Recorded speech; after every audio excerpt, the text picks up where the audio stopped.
In this video, I am going to show you how to create a channel on Telegram. 1. Open the Telegram app on your Android device. 2. Tap on the pencil icon, usually located at the bottom right corner of the screen, and choose New Channel from the menu that appears. 3. A new screen will open. Enter your desired channel name in the channel name field. Below the name field, you can also provide a brief description of what your channel is about.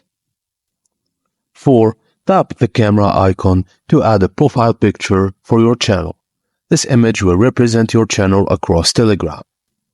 After selecting a picture, tap on the tick button located at the top right corner to proceed.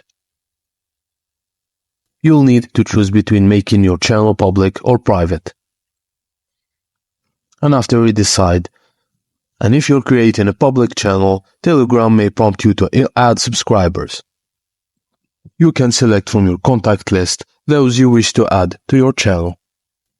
And after you're done with that, tap the right pointing arrow or create button to finalize the creation of your channel. And congratulations, you've now created your Telegram channel on your Android device. And that's it, guys. Thank you for watching, and please don't forget to like and subscribe for more.